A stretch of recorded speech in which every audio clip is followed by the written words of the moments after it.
What's up, everyone? Matt Gajewski here. Back again, talking some college basketball. Nice day yesterday. A lot of really important games were in action. We'll recap that in just a second. We have a little 5-pack of games on this Wednesday night. Not as top end talent, but there's still some pretty fun games, some bubble teams in action tonight. Going over what happened yesterday quickly, tons of great teams had to hit the road. We had a top 15 matchup. Tennessee versus Kentucky. Crazy game, especially with Lamont Butler getting injured, re-aggravating that shoulder. But it was the same story for Tennessee that we saw in the first matchup. You can't shoot 17% from three and expect to win games. Auburn, they dismantled Vanderbilt. Honestly, Janai Broom took it a little easy on that team, thought that could have been worse. Michigan, Purdue essentially played directly to the spread. Turnovers were a problem again, at least in the first half of that game for Michigan. But then when they started taking care of the ball, we saw them able to exploit the mismatches that come when you play two 7-footers on the field at the same time. Florida gets a pretty resounding win on the road over Mississippi State. I feel fortunate that that one actually came to fruition like we predicted because Elijah Martin ended up being a late scratch. And then they lost Condon immediately in the game, like immediately first couple minutes. Good grit they showed. Their front court's deep. Aberdeen continues to play well when any of those guards miss time. So solid showing by Florida. UCLA covered against Illinois, and it really took just a barrage of shooting in the second half for that team. Kansas State beats Arizona. I think the easiest explanation for Kansas State's run right now is they're finally just showing some effort and playing up to the caliber we all knew they could. They have a lot of talented individual pieces. They spent a lot of money on them in the transfer portal coming into the season. Just didn't get – it took a little while for them to get it together. So now we're finally starting to see it. Bama beats up on Texas, a team I'm not really all that comfortable backing right now. So Bama gets the big road win. And then two last ones, UConn over Creighton. That took a crazy performance from Liam McNeely, 38 points. Anytime you score over half your team's points, it's a little bit fluky to me. But still, that was one where he's the highest recruit on the team and probably their best player. So nice to see him actually show that he can kind of take over a game. And lastly, Indiana beats Michigan State. I'm no Michigan State backer, never have been.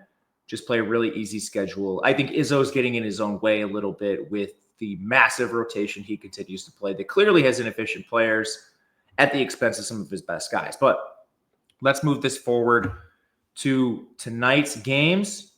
Of course, I want to say this first and foremost. We will be talking gambling a little bit. So if you have a gambling problem, know someone who does, call 1-800-GAMBLER. You got to be 21 or older to play in most spots. All right. Again, not the highest caliber of game up top. I changed the graphics to be able to put in some other stuff that I wanted to, like projected score from the model I run. First up is St. John's taking on Nova. There's a couple other road teams that are really intriguing on this slate. St. John's being one of them. They're 2.5-point favorites. The total in the game is 139.5. Davon Smith popped up with a neck injury. It just limited him in practice over the weekend, so we'll see if this actually limits him. He's been in and out of the lineup a lot this year, so this is not necessarily something they're not used to, but it's a rematch. These teams played on January 11th. St. John's beat Nova 80-68. St. John's was at home in that game. They largely did it by forcing fouls and playing aggressive, as we know they are wont to do. They forced 29 foul shot, 39 free throws, out-rebounded Villanova. Another kind of greasy win, which is basically what St. John's is doing every single time they step on the floor. This team can't shoot. That's not new. 249th in effective field goal percentage, 346 in three-point percentage. I will say this. They know what they're good at. They're outside the top 300 in three-point rate. So they know they can't shoot. They're getting to the rim. They're awesome at that. Ejiofor has been elite inside. When they do shoot, they have elite rebounding. This team is 13th in the country in offensive rebounding.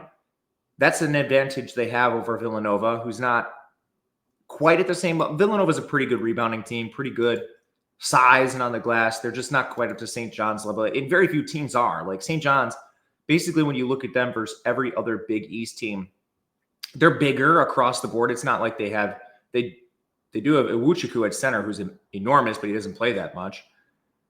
They just have enormous guards. Like Kadari Richmond's a 6'6" point guard. So when you're super aggressive and you force a ton of turnovers, like Marquette's small. Marquette, first of all, Ben Gold doesn't play well inside, but I mean, Stevie Mitchell hasn't been able to cover Kadari, so mismatch there.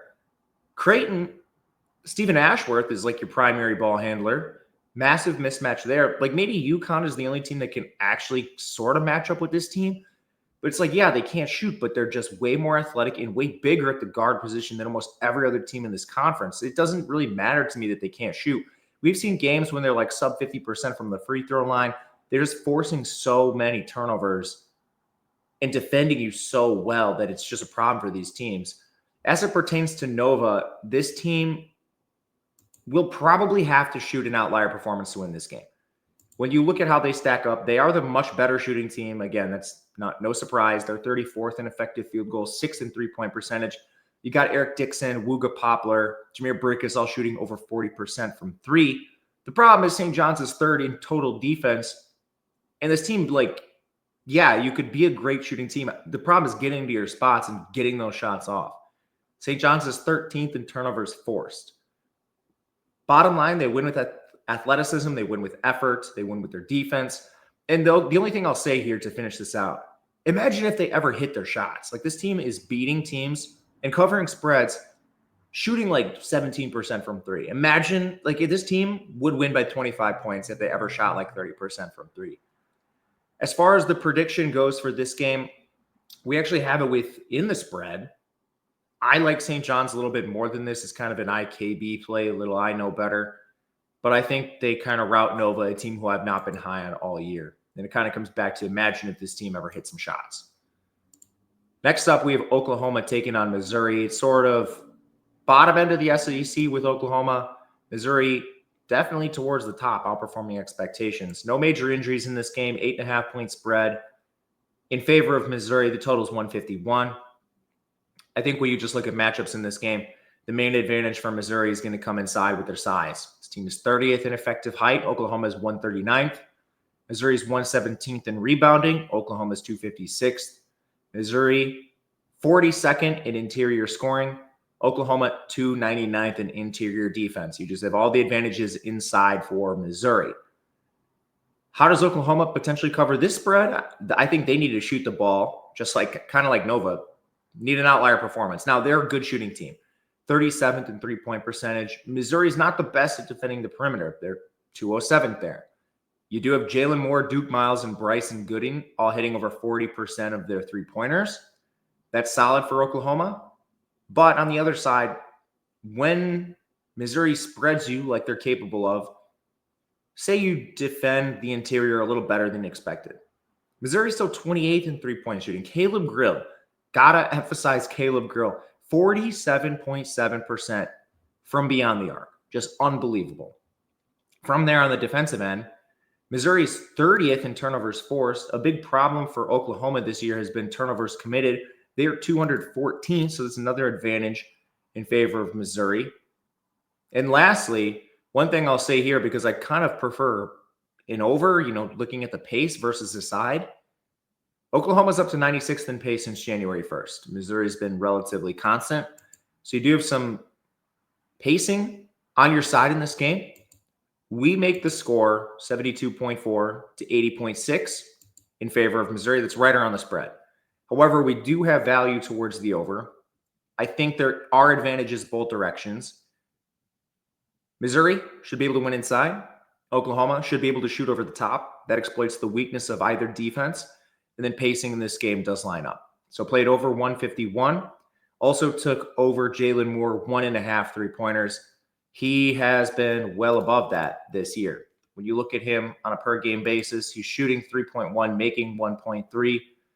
But he's hitting 43%. And of late, those numbers have ticked up significantly. Jalen Moore, in his last 3 games, has shot 5, 2, and 4 three-pointers. This is a pretty nice play overall in this game. Next up, I believe that was 1.5 I took. I'm going to double check this quick. Oh, it was over a half. Excuse me. Even better. I got my numbers even inflated for this show. It's a half a three-pointer, not 1.5. Next up, we will go to the SEC where Ole Miss takes on South Carolina. Middling team in Ole Miss, maybe a little above average, playing the worst team in the conference. Spread 5 points to the road team Ole Miss. 138 is the total. Matt Morrell's on the injury report. He is every single game. I don't think he's actually going to miss. Miles Studi for South Carolina has been out for most of the year. On the South Carolina point, yet to win an SEC game. This team is just better than their record. They're going to knock off someone. I don't know who it is, but I mean, this team is a win over Clemson in non-con.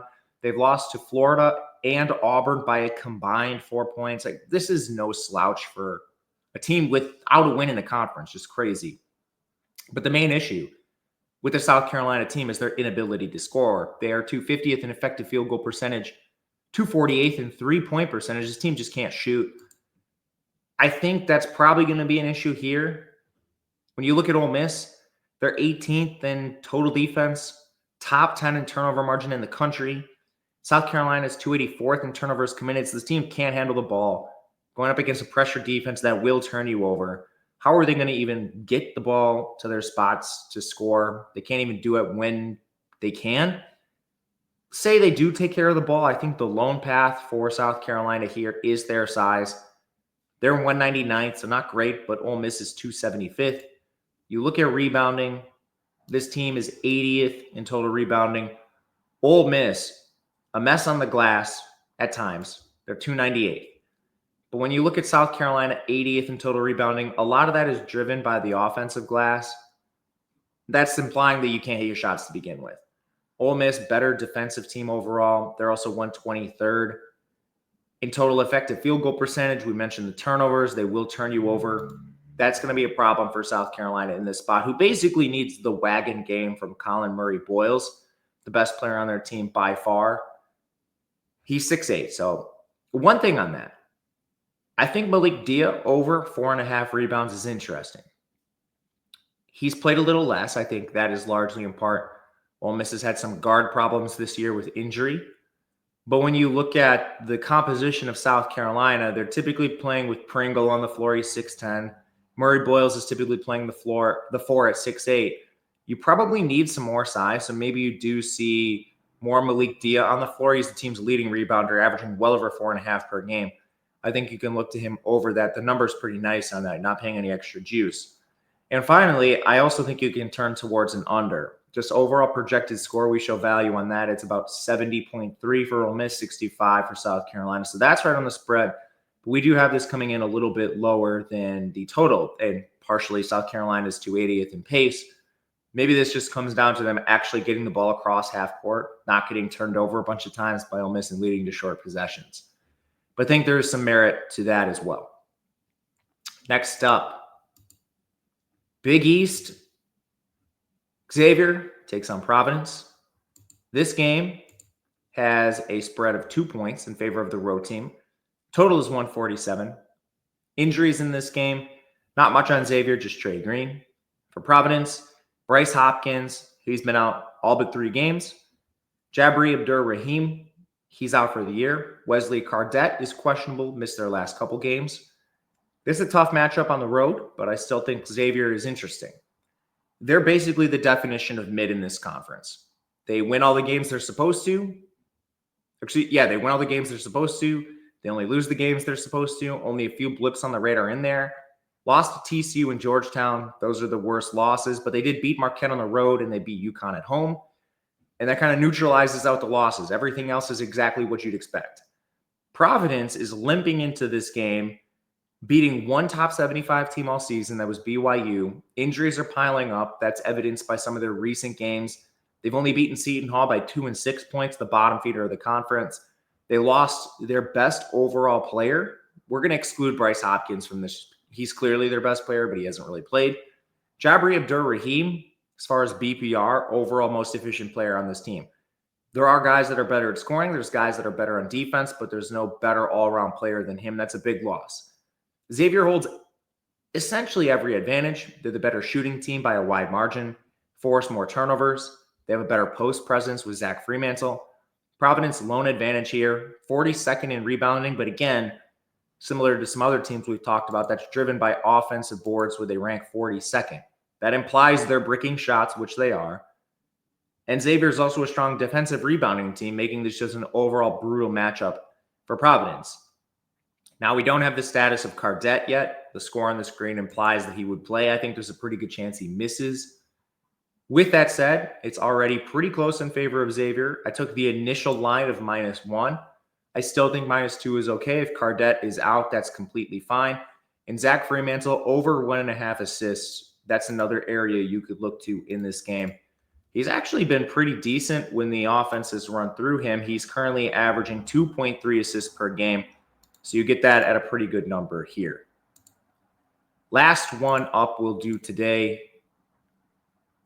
Heading to the Valley, Drake takes on Illinois State. This game is a 3-point spread in favor of Drake. Total's 125. Drake is likely to represent this conference in the tournament. So this is a fun game to watch, an important game to watch. If you're just looking for basketball on a slow night of the major teams, check this game out. And it's important because Illinois State can really shoot the ball. So it's a fun matchup for Drake. Pace is extremely bad. Drake is 364th, dead last in the country. Illinois State's not much faster, 315. But what Illinois State can do is shoot the absolute piss out of the ball. And both these teams have at least one defensive weakness. I actually think this goes above the total pretty significantly. For reference, let's just look at Drake. 45th in effective field goal percentage, 68th in three-point percentage. Mitch Mascari is a flamethrower from three, hitting 46%. Well, Illinois State can't defend really at all, so I don't see much resistance in this game coming from their side of the ball. You just look at their defense, 267th in defending the three. They're also 299th in interior defense, and both these teams can get to the rim. Drake is 53rd in that category. So Drake should score. Illinois State's 231 in total defense. I think that's probably a given. Can Illinois State score? This team is 10th in effective field goal percentage, 10th in three-point percentage, 7 players on their roster hitting at least 36% from three, 4 players above 40%. This team can shoot the absolute piss out of the ball. And then you look at the other side, Drake's pretty good at perimeter defense. They're 53rd, but they're 299th as well, tied with Illinois State actually.